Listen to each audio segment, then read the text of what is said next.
2024 లేదా 25లో డిగ్రీ లేదా బీటెక్ చదివారా? సాఫ్ట్‌వేర్ జాబ్ కోసం ఎదురు చూస్తున్నారా? అయితే కోడ్ జ్ఞాన్ 100 డేస్ కోర్సులో చేరండి. జాబ్ సాధించండి. నమస్తే. Welcome to Suman TV. నేను మీ యాంకర్ సిరి. సో ఇప్పటివరకు ఎన్నో రకాలుగా బిజినెస్ ఐడియాస్ గురించి మనం మాట్లాడుకోవడం జరిగింది. అండ్ ఎస్పెషల్లీ ప్రతి ఒక్క ప్రాబ్లమ్‌కి ఒక సొల్యూషన్ అయితే ఖచ్చితంగా ఉంటుంది. ఎప్పుడైతే ఒక ప్రాబ్లమ్‌ని ఐడెంటిఫై ఒక సొల్యూషన్‌ని ఒక బిజినెస్ మోడల్‌గా కన్వర్ట్ చేసుకుంటే ఆ బిజినెస్ అనేది సక్సెస్‌ఫుల్‌గా అవుతుందని ఎంతోమంది మనకి ప్రూవ్ చేయడం జరిగింది. సో అందులో భాగంగానే రైట్ నౌ ఎవరైతే రైతులు ఏదైతే సమస్యను ఫేస్ చేస్తున్నారో దానికి సంబంధించి ఒక సొల్యూషన్ రూపకంగా ఒక ఇన్నోవేషన్ని బయటికి తీసుకురావడం జరిగింది శ్రీనివాస్ గారు. ఇంతకీ రైతులు ఎదుర్కొంటున్న ఆ సమస్య ఏంటి? ఆ సమస్యకి ఆయన ఏ రకంగా పరిష్కారంతో పాటు ఒక బిజినెస్ మోడల్ని క్రియేట్ చేశారు? సో ఇవన్నీ కూడా ఈ ఎపిసోడ్లో మనం మాట్లాడుకునే ప్రయత్నం చేద్దాం. రైట్ నో మనతో పాటు ఉన్నారు శ్రీనివాస్ గారు. అడిగి తెలుసుకుందాం. నమస్కారం అండి. నమస్కారం. శ్రీనివాస్ గారు, ఈ ఇన్నోవేషన్ని తయారు చేయాలి అన్న ఆలోచన ఎందుకు వచ్చిందంటారు? నా పేరు వెల్లె శ్రీనివాస్ మేడం. నేను గ్రాస్ రూట్ ఇన్నోవేటర్ని. నేను పుట్టింది పెరిగింది కూడా చాలా పల్లెటూరు గ్రామంలో, మారుమూల, అంటే కనీసం బస్సు సౌకర్యం కూడా లేని అలాంటి ప్రాంతంలో నేను నివసించాను. అక్కడ సొసైటీలో మాతో పాటు అందరు ఎక్కువ శాతం కూడా ఈ రైతులు, రైతు కూలీలు. మా ఫ్యామిలీ బ్యాక్గ్రౌండ్ కూడా మా పేరెంట్స్ కూడా రైతు కూలీలో ఉన్నారు. అయితే నాకేంటంటే రైతులు మొదటి నుంచి కూడా నేను వాళ్ళ సమస్యల్ని కొన్ని గుర్తించేవాడిని. అయితే ఒకానొక స్టేజిలో వాటిని సమస్యల్ని నేను గుర్తించడం జరిగింది, కానీ వాటిని తీర్చే అంత నాకు నాలెడ్జ్ లేకపోయేది. అయితే ఈ మధ్య కాలంలో గత 5 సంవత్సరాల క్రితం నేను దీని మీద దృష్టి పెట్టాను. అయితే రైతులకు ఏంటి సమస్యలు అనేది మేజర్గా తీసుకుంటే కనుక వాళ్ళు అగ్రికల్చరల్ ఫీల్డ్లో ఎక్కువ వాళ్ళకి మెజారిటీగా వాళ్ళకు ఈ ఇరిగేషన్ పర్పస్లో వాళ్ళు విద్యుత్ మోటార్లు ఉపయోగిస్తారు. మన భారతదేశంలో దాదాపుగా ఈ ఇరిగేషన్ మోటార్లు 4.5 కోట్ల మంది రైతులు ఉపయోగిస్తున్నారు మేజర్గా. దురదృష్టవశాస్తు ఏంటంటే ప్రతి సంవత్సరం కూడా దాదాపుగా 11,000 మంది రైతులు, రైతు కూలీలు కేవలం విద్యుత్ ప్రమాదాలతోటే మరణాలు జరుగుతున్నాయి. ఇది చాలా దురదృష్టకర విషయం కదా. అయితే మనం తరచుగా చూస్తుంటాము మన టీవీ ఛానల్స్లో కానీ, వార్తా పేపర్లో కానీ, ఇట్లా రైతు మోటార్ ఆన్ చేయడానికి వెళ్ళి కరెంట్ షాక్ కొట్టి చనిపోయిందని మనం వింటుంటాం. కానీ రైతు చనిపోతే దాని వెనకాల ఎన్నో కుటుంబాలు చాలా అంధకారంలోకి వెళ్తున్నాయి. ఇలాంటివి నాకు చూసినప్పుడు వాటిని నేను ఎంతో వాటికి ఇన్స్పైర్, అసలు ఏంటిది ఇలా జరుగుతుందని వాటిని రియాక్ట్ అయ్యేది నేను వాటికి ఇన్స్టంట్గా. ఇలా జరగకుంటుంటే బాగుండు కదా అనే ఒక ఆలోచన నాలో వచ్చేది. కాబట్టి నేనేం చేసేదంటే ఈ ఆలోచనని నాకు అంతకుముందున్న కొంచెం ఎలక్ట్రానిక్ పరిజ్ఞానం ఉంది. నేను అంతకుముందు ఆర్ఎన్టీవీ వొకేషనల్ మామూలుగా చిన్న టీవీ మెకానిక్, కేబుల్ టీవీ మెకానిక్గా పనిచేశాను. ఆ యొక్క పరిజ్ఞానంతో వీళ్ళకి ఏదో విధంగా ఈ సమస్యను నేను బయటికి తీసుకురావాలన్న ఉద్దేశంతో ఒక రిమోట్ కంట్రోల్ ద్వారా ఈ పరికరాన్ని ఆన్ చేస్తే ఎలా ఉంటుంది అనే ఒక ఆలోచనతోటి దీన్ని మొదలుపెట్టాను. అంటే ఉదాహరణ ఎలా తీసుకున్నానంటే, ఇప్పుడు మన ఇంట్లోనే ఒక టీవీ ఉంది. మనం కూర్చొని హాయిగా ఒక టీవీనే మనం దూరం నుంచి ఆపరేట్ చేస్తున్నాము. అట్లాంటిది ఒక ఫార్మరు చాలా విలువైనటువంటి అతని లైఫ్ని డైరెక్ట్గా కరెంట్ తోటి వాళ్ళు టచ్ తోటి చేయితో టచ్ చేసుకుంటూ మోటార్ని ఆఫ్ చేస్తున్నారు కదా, ఎంత డేంజర్ జోన్లో ఉన్నారు. అదే ఒక రిమోట్ తోటి ఆన్ చేస్తే కనుక వాళ్ళు సేఫ్ మోడ్లోకి వెళ్తారు కదా అని చెప్పి నాకు ఒక ఆలోచన మొదలైంది.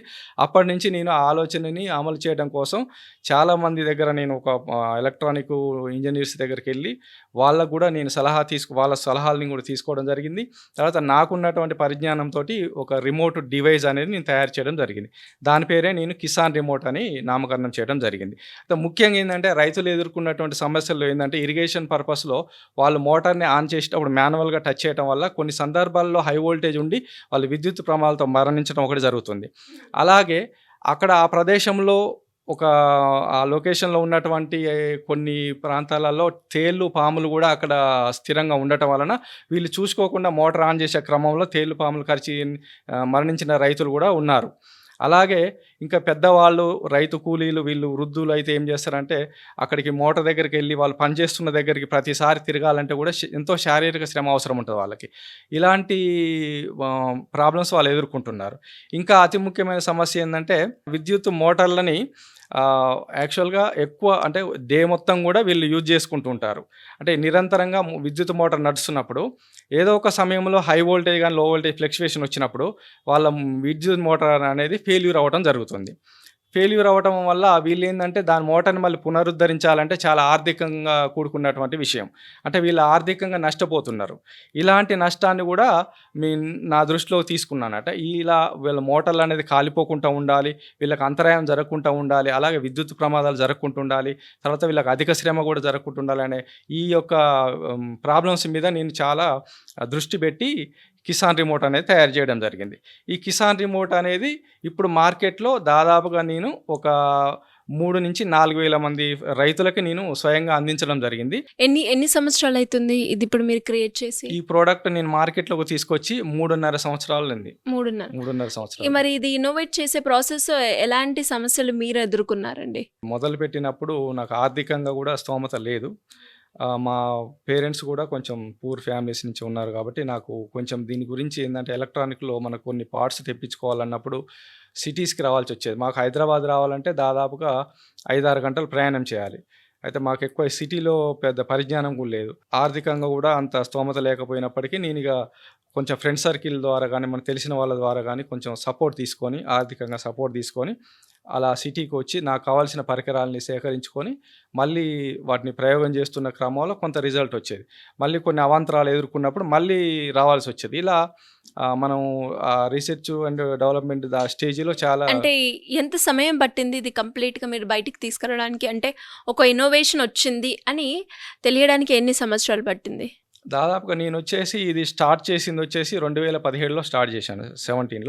2017లో స్టార్ట్ చేస్తే ఇది పూర్తి స్థాయిలోకి రావడానికి 2022లో ఈ పూర్తి స్థాయిలోకొచ్చింది. దాన్ని నేను ప్రోటోటైప్ నుంచి మళ్ళీ ప్రొడక్ట్ రూపంలో ఇన్‌స్టంట్‌గా అంటే వితిన్ 6 మంత్స్‌లో మనకి గవర్నమెంట్ ఏజీ హబ్ అంటే అగ్రికల్చర్ యూనివర్సిటీ ఏజీ హబ్ నుంచి నాకు ఈ ప్రోడక్ట్‌ని మీరు ప్రోటోటైప్ నుంచి ప్రోడక్ట్ రూపంలోకి మార్చండి. దీన్ని రైతులు వాడడానికి ఉపయోగకరంగా ఉండేటట్టుగా మీరు చేయండి అని చెప్పి నాకు సపోర్ట్ చేశారు. అప్పుడు నాకు ఈ ప్రాజెక్ట్‌కి ఒక 3 లాక్స్ వాళ్ళు బూట్ స్టాప్ గ్రాంట్ కింద ఇచ్చారు. ఆ గ్రాంట్ తోటి నేను ఫుల్ ఫ్లెడ్జ్‌గా 2023 దీన్ని మార్కెట్‌లోకి తీసుకురావడం జరిగింది. మరి తీసుకొచ్చిన తర్వాత కస్టమర్ నుంచి ఎలాంటి రెస్పాన్స్ ఉందండి? ఇప్పుడు ఇది ఫస్ట్ ఆఫ్ ఆల్ ఏందంటే, మేము ఈ యొక్క ప్రొడక్ట్‌ని ఫార్మర్స్‌కి అందించే క్రమంలో, వాళ్ళు ముందు దీన్ని అడాప్ట్ చేసుకోవడంలో కొంచెము ఇది కొత్త టెక్నాలజీగా లేకుంటే ఇది ఏం జరుగుద్దో ఏమో అనే అవాంతరంతోటి ఉన్నప్పుడు, నాకు పల్లె సృజన అనే ఒక స్వచ్ఛంద సంస్థ ఆర్గనైజేషన్ వాళ్ళు నన్ను రైతు ఫార్మర్స్ మీటింగ్స్, సమ్మిట్స్, రైతు కిసాన్ మేళాలు ఇలాంటివి జరిగినప్పుడు వాళ్ళు నన్ను ఆహ్వానించి అక్కడ నాకు ప్లాట్‌ఫార్మ్ అంటే ఒక స్టాల్ ఒకటి ఏర్పాటు చేసి రైతులకు పరిచయ వేదికగా అక్కడ మనకు పరిచయం చేపియడం జరిగింది. అట్లా పల్లె సృజన అయితేంది, తర్వాత మనకి టీజీఐసీ అని తెలంగాణ స్టేట్ ఇన్నోవేషన్ సెల్ వాళ్ళు ఇలా నాకు ప్లాట్‌ఫార్మ్స్ కల్పించుకుంటూ ఆ రైతులకి చేరువకి తీసుకెళ్ళడం జరిగింది.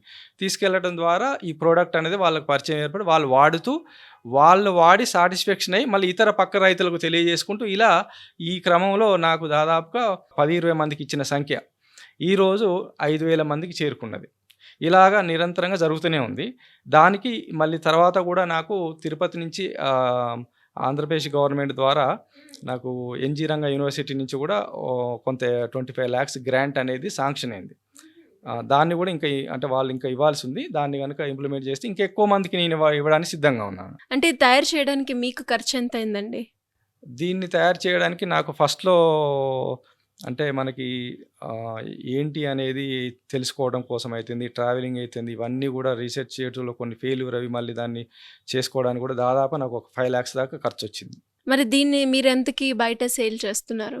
ఇప్పుడు నేను ఇది ఫార్మర్స్‌కి కేవలం రూ. 1,500కే సంవత్సరం వారంటీ తోటి వాళ్ళకి ఇస్తున్నాను నేను. అయితే ఇంకా రైతులకి సంబంధించి ఎఫ్‌పిఓలు ఉంటారు. ఎఫ్‌పిఓస్ అంటే రైతులకి కనెక్ట్ అయ్యి వాళ్ళు నడిపించేవాళ్ళు, రైతుల యొక్క కమిటీలు వాళ్ళు ఉంటారు. వాళ్ళకి కూడా ఈ యొక్క ప్రోడక్ట్‌ని ఇంకొంచెం అంటే 200, 300 తగ్గించి వాళ్ళకి ఇస్తున్నాను. ఎందుకంటే గ్రూప్‌గా తీసుకుంటారు కాబట్టి. అంటే వాళ్ళు ఎక్కువ గ్రూప్‌గా తీసుకున్న వాళ్ళకైతేనో 1,200కి వస్తది. మామూలుగా ఇండివిజువల్‌గా తీసుకుంటేనేమో రూ. 1,500కి ప్రెజెంట్ ఇస్తున్నాను నేను. అంటే ఎట్లుంటదండి ఇది? వాడే ప్రొసీజర్ అనేది ఏ విధంగా ఉంటుందంటారు? ఇప్పుడు మనము ఇదేందంటే కిసాన్ రిమోట్‌లో ఈ 2 కలిపి ఒక సెట్. అయితే ఇదొచ్చేసేమో మనం ప్రివెంటర్ ఆటోమేటిక్ రిసీవర్ బాక్స్ అంటాము. దీన్నేందంటే జస్ట్ రిమోట్ కంట్రోల్ అంటాము. ఇదేంటంటే ఆల్రెడీ వాళ్ళు ఫార్మర్స్ గతంలో ఉపయోగిస్తున్నటువంటి మాన్యువల్ స్టార్టర్స్ ఏదైతే ఉందో దానికి దగ్గరలో ఇది ఇన్స్టాల్ చేసుకుంటారు. సింపుల్‌గా చేసుకోవచ్చు ఇది. ఎందుకంటే మేము దానికి సంబంధించిన వీడియో గాని డీటెయిల్స్ అన్నీ వాళ్ళకి ఇచ్చాము. ఆల్రెడీ వీళ్ళకు ఇదివరకు ఆటోమేటిక్ స్టార్టర్స్ అనుబంధం ఉంది కాబట్టి మేము అదే తరహాగా ఇది తయారు చేయడం జరిగింది కాబట్టి ఈ ఇన్‌స్టాలేషన్ సైడు వాళ్ళకి ఈజీగా ఇన్‌స్టాల్ చేసుకునే విధంగా తయారు చేయడం జరిగింది. తర్వాత రిమోట్ కంట్రోల్ ఇస్తాం ఇది. వాళ్ళేం చేస్తారంటే వాళ్ళు ఒక 2 కిలోమీటర్స్ పరిధిలో ఎక్కడున్నా కూడా వాళ్ళు ఇక్కడ మనకు ఇండికేషన్ కూడా ఉంది. ఆన్, ఆఫ్ బటన్ ఉంది. దీంట్లోనే మళ్ళీ రెడ్, గ్రీన్ బటన్ కూడా ఇస్తున్నాం. అంటే చదువురాని వాళ్ళ కోసము రెడ్, గ్రీన్ బటన్ కూడా ఇస్తున్నాము. అంటే మనము గ్రీన్ బటన్ ద్వారా ఆన్ చేసుకుంటారు, రెడ్ బటన్ ద్వారా ఆఫ్ చేసుకుంటారు. మామూలుగా తెలిసిన వాళ్ళైతే దీంట్లో ఇండికేషన్ ఆన్, ఆఫ్ కూడా ఉంది. ఇలా 2 విధాలుగా మేము ఇస్తున్నాము. దీని ద్వారా ఏంటంటే చాలా కాంపాక్ట్‌గా వాళ్ళు తీసుకెళ్ళడానికి కానీ జేబులో పెట్టుకునేంత చిన్న సైజు పరిమాణంలో ఇది ఇవ్వటం జరుగుతుంది. ఇది వచ్చేసి మనకు రిసీవర్ బాక్స్ అంటే ఈ రెండిటితోటి వాళ్ళు వాళ్ళ మోటార్‌ని ఆపరేట్ చేసుకోవడానికి చాలా తేలికగా ఉంటుంది. ఇది ఫస్ట్ టైం అంటే మన ఇండియాలోనే ఇది మొట్టమొదటిసారిగా మా కిసాన్ రిమోట్ అనేది మేమే డిజైన్ చేయడం జరిగింది. దీని ఇన్నోవేషన్‌ని మేమే తయారు చేయడం జరిగింది. దాదాపుగా నేను కరీంనగర్‌లో కిసాన్ మేళా జరిగినప్పుడు కానీ, లేకుంటే గుంటూరులో అది లామ్‌లో కూడా అగ్రికల్చర్ మేళా జరుగుతాయి. అలాంటప్పుడు కానీ, లేకుంటే హైదరాబాద్‌లో మన అగ్రికల్చర్ యూనివర్సిటీలో జరిగినటువంటి కిసాన్ మేళాలో కానీ, తర్వాత మహారాష్ట్రలో జరిగినటువంటి మేళాలోని ఎక్కడ కూడా జరిగినా కూడా మాకు పల్లె సృజన కానీ, టీజీఐసీ కానీ, తర్వాత ఏజీ హబ్, అగ్రికల్చర్ హబ్ వీళ్ళ ద్వారా మేము వెళ్ళి రైతులతో కనెక్ట్ అయ్యి వాళ్ళకి వివరించి వాళ్ళకి మేము అందించడం జరుగుతుంది. మరి చాలామంది రైతులు ఎవరైనా కూడా తీసుకునేటప్పుడు దీన్ని ఎలా ఆపరేట్ చేయాలో తెలీదు. ఇది ఎలా ఉంటుంది? ఆపరేట్ చేసే విధానం మీరు మాకు చూసినప్పటికీ ఎవరైనా కూడా దీన్ని వాడొచ్చు అంటారా? ఫార్మర్స్ ఎవరైనా కూడా? సింపుల్‌గా వాడొచ్చు. ఎందుకంటే పెద్దగా టెక్నాలజీతో పని లేదు. జస్ట్ వాళ్ళకి 2 బటన్స్ ఉంటాయి. ఒకటి ఆఫ్ చేసుకోవటం, ఇంకొకటి ఆన్ చేసుకోవటం. ఈ 2 ఉంటాయి.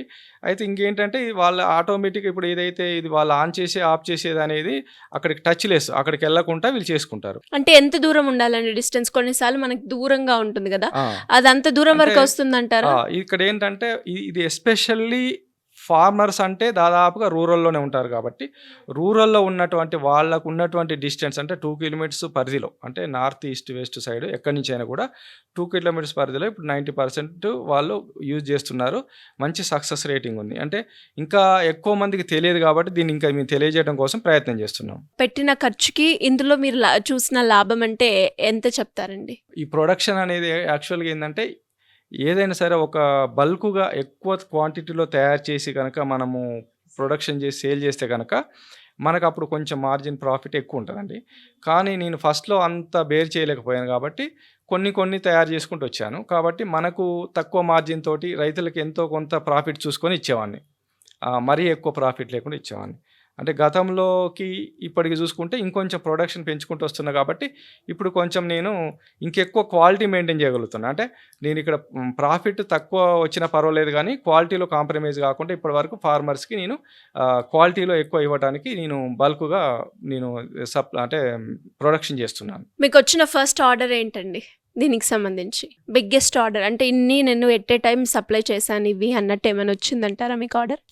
నేను యాక్చువల్‌గా ఒక్కొక్క రైతుకి ఇచ్చుకుంటూ వచ్చాను.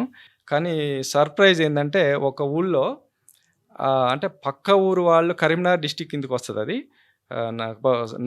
కరీంనగర్ నిజామాబాద్ డిస్ట్రిక్ట్ వస్తది. అయితే వాళ్ళు ఒక ఫార్మరు ఒక ఊళ్ళో వాడుతున్నట్టుగా ఒక పర్సన్‌కి తెలిసి అతను ఊళ్ళో కొంచెము రైతులతోటి కనెక్ట్ అయ్యి ఉండే పర్సను. అతను చెప్పిండట. చెప్తే వాళ్ళు అప్పటికప్పుడు ఇన్‌స్టంట్‌గా అంతా గ్రూప్‌గా తయారయ్యి ఎట్ ఏ టైము ఒక 60 ప్రొడక్ట్స్ ఎట్ ఏ టైమ్ కావాలని చెప్పి నాకు ఆర్డర్ పెట్టారు. ఎట్ ఏ టైమ్ ఒకటే రోజులో నాకు 60 ప్రొడక్ట్ కావాలి. ఇంతవరకు ఎప్పుడైనా సరే ఒక 5, 10, 20 లోపు అట్లా తీసుకునేవాళ్ళు. ఏదైనా తీసుకునే వాళ్ళైతే వీళ్ళు ఎట్ ఏ టైమ్ ఒకే ఊళ్ళో 60 పీసులు ఎట్ ఏ టైమ్ తీసుకున్నారు. ఆ 60 మంది మళ్ళీ వాళ్ళు యూజ్ చేస్తున్న కొద్దీ నాకు ఇంకా 60, 70 కూడా ఆర్డర్స్ వస్తున్నాయి. సూపర్ అండి. So anyways great innovation and దీనివల్ల ఎంతోమంది రైతులకైతే చాలా బాగా ఉపయోగపడుతుంది అనుకుంటున్నాను. ఎనీవేస్ థ్యాంక్ యూ అండి. Thank you so much. Thank you madam. Thank you. Suman టీవీలో మీ పర్సనల్ అండ్ బిజినెస్ ప్రమోషన్స్ కోసం కింది నెంబర్కి కాంటాక్ట్ చేయండి.